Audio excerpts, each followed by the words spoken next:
Hello friends, welcome my YouTube channel के अंदर आप सभी का स्वागत है। फिर से हम एक नई वीडियो के साथ आ चुके हैं, अपडेटेड वीडियो के साथ आ चुके हैं। आज की जो वीडियो की आपके लिए बहुत इंटरेस्टिंग, बहुत ही प्यारी सी जो अपडेट है वो आप सभी साथियों के साथ लेकर आ चुका हूं। यानी कि आप सभी साथियों के लिए आज जो सबसे इंपॉर्टेंट बात करेंगे, यहाँ पर देख लीजिएगा, नर्सिंग ऑफिसर की आपको 5,746 यानी कि 5746 पदों के ऊपर आपका एक नोटिफिकेशन है। वो नोटिफिकेशन आपका सर्कुलेट हो रहा है, यानी कि मैंने आप भी अभी आपको देखा है और आप सभी साथियों की काफी सारे कमेंट आ रहे थे, सर इस नोटिफिकेशन के बारे में हमें अपडेट बता दीजिएगा। तो फाइनली आप सभी साथियों के लिए जो आपका ये नोटिफिकेशन सर्कुलेट किया जा रहा है, इस नोटिफिकेशन से रिलेटेड आपको कंप्लीटली इंफॉर्मेशन आपको देने वाला हूं। सबसे पहले आप देख लीजिएगा कि इस नोटिफिकेशन के अंदर आपका लिखा क्या हुआ है। ठीक है, यहाँ पर देख लीजिएगा, नर्सिंग ऑफिसर की आपकी वैकेंसी है। टोटल पोस्ट आपकी यहाँ पर 5746 आपकी जो टोटल पोस्ट है वो आपकी यहाँ पर प्रोवाइड करवाई गई है। इसके अंदर जो आपका सैलरी का लेवल दिखाया गया है वो आपका लेवल 7 के आधार पर आपको जो सैलरी है वो आपको बताई गई है, जिसके अंदर आपका 44,900 रुपए बेसिक रहेगा और 1,42,000 रुपए तक आपकी जा सकती है। यानी कि जो आपका 44,900 रुपए आपका क्या रहता है, बेसिक रहता है। इसके अंदर आपका टीए दिया जाएगा, डीए दिया जाएगा, आपके एचआर दिए जाएंगे और आपके जितने भी अनाउंस हैं वो सभी अनाउंस आपको दिए जाएंगे। और इसकी जो सैलरी है वो लगभग ये मान लीजिएगा कि 80,000 प्लस आपकी यहाँ पर पहुंच जाती है। ठीक है, परमानेंट यहाँ पर वैकेंसी आपको बताई गई है। और इसके अंदर जो एज लिमिट की यहाँ पर चर्चा की गई है, यहाँ पर 30 ईयर आपको जो मैक्सिमम एज लिमिट है वो आपको यहाँ पर दी गई है। ठीक है, यानी कि ज्यादा से ज्यादा 30 ईयर और कम से कम आपकी 18 ईयर, 18 से 30 ईयर तक के जो कैंडिडेट है वो इस वैकेंसीज को यहाँ पर क्या कर पाएंगे, अप्लाई कर पाएंगे। और आपको यहाँ पर साथ में देख लीजिएगा, इसकी एसेंशियल क्वालिफिकेशन के बारे में भी बताया गया है कि इस भर्ती की एसेंशियल क्वालिफिकेशन आपकी क्या रहेगी। तो इसके अंदर देख लीजिएगा, अगर मैं एसेंशियल क्वालिफिकेशन के बारे में यहाँ पर मैं बात करूं तो आपको जो बीएससी नर्सिंग वाले जो कैंडिडेट हैं वो इस वैकेंसीज को अप्लाई कर पाएंगे। बीएससी हॉर्न्स वाले भी इस वैकेंसीज को अप्लाई कर सकते हैं। Regular course BSc nursing candidate apply कर पाएंगे। पोस्ट बीएससी नर्सिंग कैंडिडेट क्या करेंगे, इस वैकेंसीज को अप्लाई करेंगे। यानी कि लास्ट में आपको जो एमएससी नर्सिंग कैंडिडेट है वो भी क्या कर सकते हैं, इस पोस्ट को आप अप्लाई कर सकते हैं। यानी कि चाहे आपने नर्सिंग के अंदर क्या की हुई है, डिग्री की हुई है, चाहे आपने नर्सिंग के अंदर क्या किया हुआ है, डिप्लोमा किया हुआ है। ठीक है, ये तो हो गई डिग्री की बात। इसके अंदर आपको कोई भी एक्सपीरियंस नहीं देना होगा, सबसे इंपॉर्टेंट चीज ये है।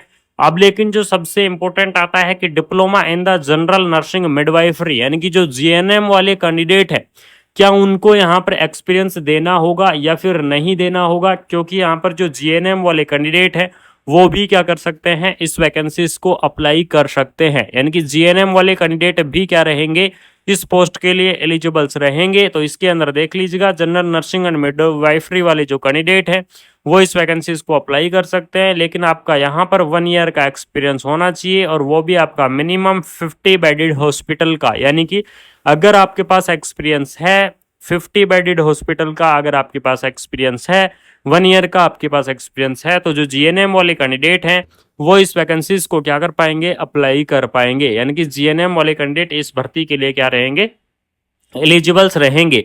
उसके बाद में आपको यहाँ पर देख लीजिएगा, मेथड ऑफ रिक्रूटमेंट आपको यहाँ पर प्रोवाइड करवाया गया है कि इस भर्ती का जो आपका मेथड ऑफ रिक्रूटमेंट है वो आपका क्या रहेगा। तो इसके अंदर देख लीजिएगा, आपके डायरेक्ट वैकेंसी रहेगी। यानी कि अगर यहाँ पर मैं बात करूं तो आपके जो एप्लीकेशन फॉर्म है वो आपके एप्लीकेशन फॉर्म भरे जाएंगे और उसके बाद में आपका कॉम्पिटिटिव जो एग्जाम है वो आपका एग्जाम होगा और उसके बाद में आपका जो सिलेक्शन है वो आपका यहाँ पर करवाया जाएगा, ऐसा इसके अंदर लिखा हुआ है। ठीक है, उसके बाद में यहाँ पर देख लीजिएगा, आपको टोटल पोस्ट दी गई है 5746 परमानेंट नर्सिंग ऑफिसर की। आपको जो पोस्ट है वो आपकी यहाँ पर प्रोवाइड करवाई गई है। ग्रुप बी की आपकी पोस्ट है, लेवल 7 के आधार पर आपको सैलरी है। इसके अंदर आपको 30 ईयर जो मैक्सिमम एज लिमिट है वो आपको यहाँ पर दी गई है। लेकिन आपको मैं बता दूं कि सेंट्रल गवर्नमेंट की वैकेंसी है, तो इसके अंदर आपका जो रिलैक्सेशन है वो एज का रिलैक्सेशन भी आपको यहाँ पर क्या किया जाएगा, आपको प्रोवाइड करवाया जाएगा। और एज के रिलैक्सेशन की अगर यहाँ पर चर्चा करें तो एज के रिलैक्सेशन के लिए आपको ओबीसी कैटेगरी के लिए आपको 3 ईयर का जो रिलैक्सेशन है वो आपको देखने को मिल जाएगा। एससी और एसटी कैटेगरी के लिए आपको 5 ईयर का रिलैक्सेशन रहेगा। पीडब्ल्यूडी कैंडिडेट के लिए आपको 10 ईयर का रिलैक्सेशन रहेगा। यानी कि इस प्रकार से आपका अलग अलग कैटेगरी वाइज जो रिलैक्सेशन है वो आपको देखने को मिल जाएगा। यानी कि 3 ईयर, 5 ईयर, 10 ईयर आपका जो रिलैक्सेशन है वो आपको यहाँ पर प्रोवाइड करवाया जाएगा। परमानेंट वैकेंसी है, ऑफिशियल नोटिफिकेशन आपका यहाँ पर रिलीज हुआ है। इसके अंदर देख लीजिएगा, आपको दिल्ली गजेट यानी कि दिल्ली राजपत्र की तरफ से गवर्नमेंट ऑफ इंडिया आपका ये नोटिफिकेशन है। ये नोटिफिकेशन आपका यहाँ पर जारी किया गया था। ठीक है, यहाँ पर ये आपकी जो पोस्ट है वो आपकी पोस्ट बताई गई है, परमानेंट पोस्ट आपको यहाँ पर बताई गई है, क्योंकि आपकी जो सैलरी है वो इसके अंदर लेवल 7 के आधार पर दिखाई गई है। और आप सभी साथियों को पता है कि नर्सिंग फील्ड के अंदर अगर आपकी नर्सिंग की वैकेंसी लेवल 7 के आधार पर आपको देखने को मिलती है तो आपकी यहाँ पर परमानेंट वैकेंसी होती है। साथ में मैं आपको बता दूं, इस भर्ती के लिए आपको क्या करना होगा, कॉम्पिटिटिव जो आपका एग्जाम होता है, सबसे इंपॉर्टेंट चीज ध्यान में रखना कि अपना जो कॉम्पिटिटिव जो आपका एग्जाम होगा वो एग्जाम आपका लगेगा। इस भर्ती के लिए आपको कॉम्पिटिशन्स को फाइट करना होगा। इसलिए आप सभी साथियों से निवेदन है कि जो साथी वीडियो को देख रहे हैं, अगर आप भरना चाहते हैं तो आपको करना क्या है, अपनी जो तैयारी है वो तैयारी कर लेनी है एग्जाम के लिए, क्योंकि यहाँ पर आपका क्या होने वाला है, कॉम्पिटिटिव जो आपका एग्जाम है वो आपको देखने को मिल जाएगा। ये तो हो गया इस पत्र के अंदर जो चीजें लिखी हुई हैं उनकी बात।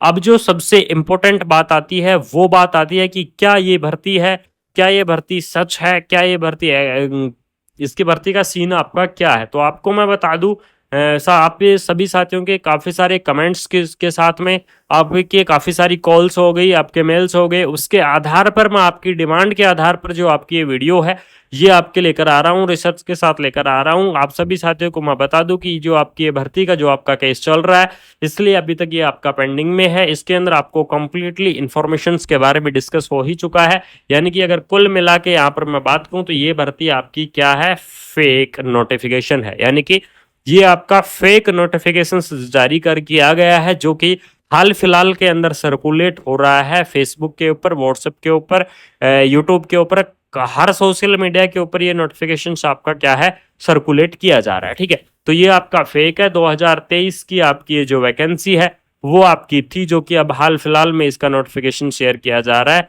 और आपके लिए ये शानदार सी इंफॉर्मेशन है, धमाकेदार सी अपडेट है। अगर आपको ये इन्फॉर्मेशन से अच्छी लगी है, अगर आपको ये अपडेट आपको अच्छी लगी है, तो आपको क्या करना है, वीडियो को अपने दोस्तों के अंदर ज्यादा से ज्यादा आपको शेयर कर देना है। यानी कि जो भी मेरे प्यारे साथी चैनल के साथ नए जुड़े हैं, जिन्होंने अभी तक चैनल को सब्सक्राइब नहीं किया है, उन साथियों से निवेदन है चैनल को सब्सक्राइब कर लो, बेल आइकन को प्रेस कर लो। आपके लिए कंटिन्यू इन्फॉर्मेशन आती रहेंगी, कंटिन्यू आपको अपडेट आती रहेंगी, और आपको मैं कंप्लीटली जो जानकारी है वो आपको शेयर करता रहूंगा। मिलते हैं कोई नई अपडेट के साथ, कोई शानदार सी इन्फॉर्मेशन के साथ। थैंक दिल्ली गवर्नमेंट की तरफ से आपको शानदार सी धमाकेदार सी जो अपडेट है वो आपके रिलीज की गई है। कंटिन्यू सपोर्ट बनाए रखो, आपको कंटिन्यू इन्फॉर्मेशन